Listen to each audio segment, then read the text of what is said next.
बच्चों हम पढ़ रहे हैं कक्षा 10 की गणित की पाठ्य पुस्तक का अध्याय 3 दो चर वाले रैखिक समीकरण युग्म भाग 14 के अंतर्गत आज हम चर्चा करेंगे बच्चों प्रश्नावली 3.5 की प्रश्न संख्या 1 के भाग 1 से 1 के भाग 4 तक। देखिए प्रश्न संख्या 1 क्या है बच्चों, निम्न रैखिक समीकरणों के युग्म में से किसका एक अद्वितीय हल है, किसका कोई हल नहीं है या किसके अपरिमित रूप से अनेक हल हैं, ये ज्ञात करना है। अद्वितीय हल की स्थिति में उसे वज्र गुणन विधि से हल करना है। देखिए बच्चों, अगर आपको समीकरण युग्म दिया गया है तो हम उसको इस रूप में लिख लेते हैं a1x plus b1y plus c1 बराबर 0, a2x plus b2y plus c2 बराबर 0, इस रूप में लिख लेते हैं। और फिर पहली स्थिति, अगर a1 upon a2 not equal b1 upon b2 रहता है तो हम बोलते हैं अद्वितीय हल विद्यमान, अर्थात केवल एक हल विद्यमान। ज्यामितीय रूप से समीकरण युग्म किस प्रकार की रेखाओं को व्यक्त करता है, प्रतिच्छेदी रेखाओं को। समीकरण युग्म संगत होगा या असंगत, तो आप बोलेंगे संगत होगा, ठीक है ना। फिर अगर a1 अपॉन a2 बराबर हो b1 अपॉन b2 बराबर नहीं हो c1 अपॉन c2 के, तो हम बोलते हैं कोई हल विद्यमान नहीं। और इस स्थिति में ये जो समीकरण युग्म है किनको व्यक्त करता है, किस प्रकार की ज्यामितीय रेखाओं को व्यक्त करता है, समांतर ज्यामितीय रेखाओं को। समीकरण निकाय संगत होगा या असंगत, समांतर की स्थिति में कोई भी हल विद्यमान नहीं, इसलिए समीकरण निकाय असंगत। और तीसरी स्थिति क्या बताई थी बच्चों मैंने आपको, a1 upon a2 equal b1 upon b2 equal c1 upon c2 होने पर अनंत हल विद्यमान होते हैं, अर्थात अपरिमित रूप से अनेक हल विद्यमान होते हैं। ज्यामितीय रूप से समीकरण युग्म किस प्रकार की रेखाओं को प्रदर्शित करते हैं, समपाती सरल रेखाओं को, और अनेक हल विद्यमान है, इसका मतलब संगत तो होंगे ही होंगे। अद्वितीय हल की स्थिति में भी समीकरण युग्म कैसे होते हैं, संगत। अनंत हल की स्थिति में भी समीकरण युग्म कैसे होते हैं, संगत। लेकिन कोई हल विद्यमान नहीं की स्थिति में समीकरण युग्म कैसा होता है, असंगत।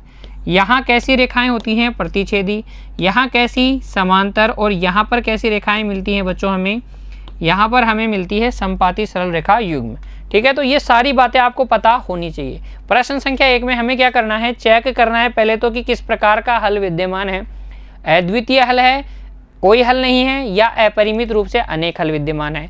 अगर अद्वितीय हल है तो हमें फिर बच्चों क्या करना है, वज्र गुणन विधि से उन्हें ज्ञात भी करना है। आइए देखते हैं प्रश्न संख्या 1 का भाग 1 क्या है। समीकरण युग्म उसको लिख लेते हैं सर्वप्रथम हल के अंदर। समीकरण युग्म लिख लेते हैं x माइनस 3y माइनस 3 बराबर 0, 3x माइनस 9y माइनस 2 बराबर 0। ये समीकरण संख्या 1, ये समीकरण संख्या 2। सर्वप्रथम हम ये ज्ञात करेंगे कि इसके हल किस प्रकार के हैं। तो उसके लिए क्या करते हैं, देखो बच्चों, लिखेंगे दिए गए समीकरण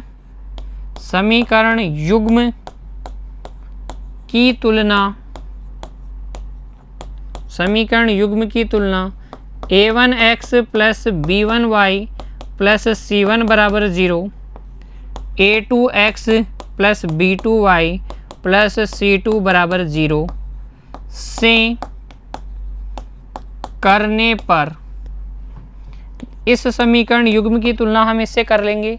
करने पर आपको मिल जाएगा a1 तो 1, b1 मिल जाएगा -3, c1 मिल जाएगा -3, तथा बच्चों a2 मिल जाएगा 3, b2 मिल जाएगा -9 और c2 मिल जाएगा -2। यहाँ अगर मैं देखूँ बच्चों तो a1 अपॉन a2 तो 1/3 है, b1 अपॉन b2 वो है -3 अपॉन -9, अर्थात ये भी 1/3 है, तथा c1 अपॉन c2 आप निकालोगे तो -3/-2 अर्थात 3/2। क्या a1 upon a2 B1 upon B2 के इक्वल है, लेकिन C1 अपॉन C2 के इक्वल नहीं है। तो हम लिखेंगे क्योंकि A1 अपॉन A2 बराबर है B1 अपॉन B2 के, लेकिन बराबर नहीं है C1 अपॉन C2 के, इसलिए दिए गए समीकरण युग्म के कोई हल विद्यमान नहीं है, कोई भी हल विद्यमान नहीं है। तो जब कोई हल विद्यमान नहीं है तो हमें ज्ञात भी नहीं करना, हमें सिर्फ तब ज्ञात करना है जब अद्वितीय हल विद्यमान हो। किस विधि से? वज्र गुणन विधि से बच्चों। ठीक है, तो इस तरीके से लिख लीजिएगा प्रश्न संख्या 1 का भाग 1। फिर देखते हैं प्रश्न संख्या 1 का भाग 2। यहाँ पर जो समीकरण युग्म आपको दी गई है वो कौन सी है? एक तो है 2x प्लस वाई बराबर 5, जिसको हम कैसे लिख लेंगे? हम लिख लेंगे 2x प्लस वाई माइनस 5 बराबर 0। ये हो गई समीकरण संख्या 1। इस फॉर्म में क्यों लिखा मैंने? क्योंकि मुझे चेक करना है A1 upon A2, B1 upon B2 और C1 अपॉन C2, तभी तो मैं बता पाऊंगा ना कि अद्वितीय हल है या अपरिमित रूप से अनेक हल है या कोई हल विद्यमान नहीं है। तो मानक रूप में होना चाहिए तभी चेक कर पाएंगे, तो इसलिए मानक रूप में हमने समीकरण संख्या दी है 1। तथा दूसरा जो समीकरण है वो है बच्चों 3x प्लस 2y बराबर 8। इसको भी मानक रूप में ले आइए। 3x प्लस 2y माइनस 8 बराबर 0, समीकरण संख्या 2। हम लिखेंगे दिए गए समीकरण युग्म की तुलना A1x plus B1y plus C1 बराबर 0, A2x plus B2y plus C2 बराबर 0 से करने पर इस समीकरण युग्म से, मानक समीकरण युग्म से तुलना कर लें।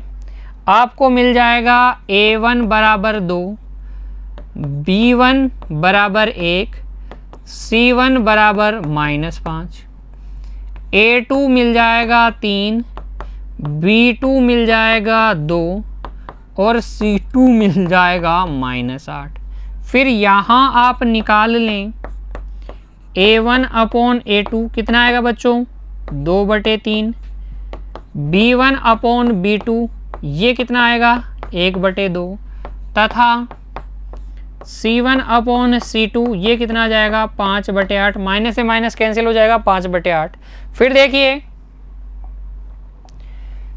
क्योंकि A1 अपॉन A2 बराबर नहीं है B1 अपॉन B2 के, इसलिए दिए गए समीकरण युग्म के अद्वितीय हल विद्यमान हैं, अद्वितीय हल विद्यमान हैं।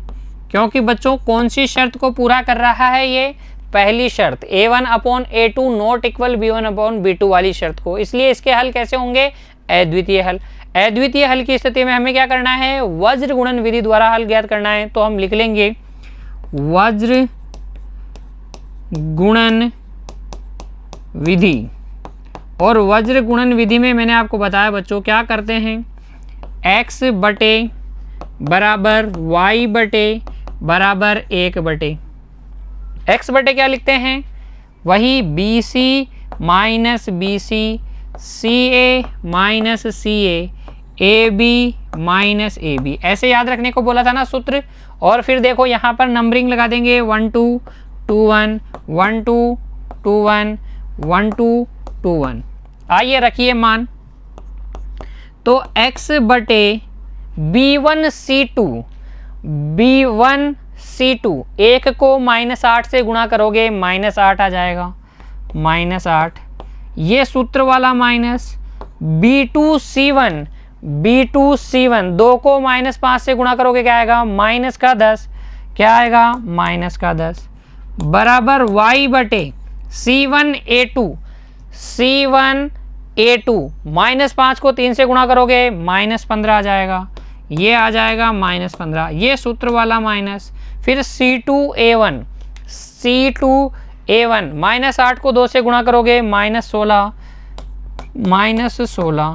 बराबर 1/A1B2 2 दूनी कितना बच्चों 4, 2 दूनी 4, ये सूत्र वाला माइनस। फिर A2B1 3 एकम 3, 3 एकम 3 बच्चों।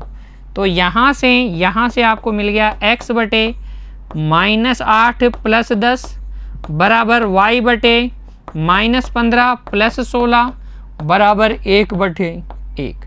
और अगर मैं देखूं अतः तो x/2 बराबर 1, x/2 हो गया प्लस का 10 माइनस का 8 और ये बराबर में 1 प्रथम तथा थर्ड से, तथा y/1 बराबर 1। तो x बराबर आ गया 2 तथा y बराबर आ गया बच्चों 1। ये मानों को समीकरण में रख के भी देख लीजिए, संतुष्ट करेंगे। x की जगह 2, y की जगह 1, x की जगह 2, y की जगह 1। देखिए x की जगह 2 रखिए तो 2 गुणा 2, y की जगह 1, 4 + 1 कितना आएगा 5। क्या यही RHS में है, संतुष्ट कर रहा है। दूसरे समीकरण को भी क्या करेगा बच्चों संतुष्ट करेगा। करना क्या है इसमें, तुलना करके A1 B1 C1 A2 B2 C2 के मान लगा देने हैं। सूत्र हमें पता ही है वज्र गुणन विधि का, x/BC - BC y/CA - CA z और 1/AB - AB। 1 2 2 1 1 2 2 1 नंबरिंग लगा लेंगे और A1 B1 A2 B2 और C1 C2 के मान हम क्या कर देंगे इसके अंदर रख देंगे। A1 B1 C1 A2 B2 C2 के मान देख के रख देंगे। थोड़ी सी कैलकुलेशन करेंगे, पहले और थर्ड से लेंगे तो x का मान आ जाएगा, दूसरे और थर्ड से लेंगे, दूसरे और तृतीय से लेंगे बच्चों तो y का मान आ जाएगा। आगे बात समझ में। अब देखो अगला भाग प्रश्न संख्या 1 का भाग 3। यहाँ पर डायरेक्ट देखिए बच्चों, A1 तो कितना है 3, B1 कितना है -5, C1 कितना है प्लस का 20 की माइनस का 20, बिल्कुल माइनस का 20। A2 कितना है 6, B2 कितना है माइनस का 10 और C2 कितना है माइनस का 40। अगर आप A1/A2 देखें तो 3/6 1/2 के बराबर। B1/B2 देखें तो -5/-10 का मतलब भी 1/2। C1/C2 देखें तो ये 20/40 भी 1/2। क्या तीनों बराबर हैं? तीनों बराबर होने की स्थिति में कितने हल बच्चों? अनंत हल, अनंत हल बच्चों। अनंत हल वाली कंडीशन है। अपरिमित रूप से अनेक हल विद्यमान हैं, अद्वितीय हल विद्यमान नहीं है। आगे हल नहीं करना है, रिप्रेजेंटेशन आप वैसा ही कीजिएगा जैसा कि मैंने भाग 1 और भाग 2 में आपको बताया।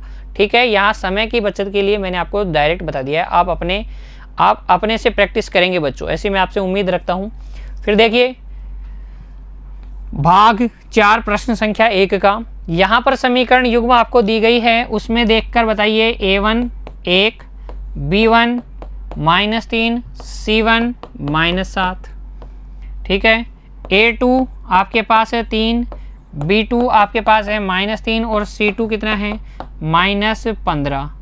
ये 7 है बच्चों। ठीक है, क्योंकि देखो A1/A2 बराबर नहीं है B1/B2 के, ये तो 1/3 है और वो क्या है -3/-3 अर्थात 1, तो ये तो बराबर नहीं है।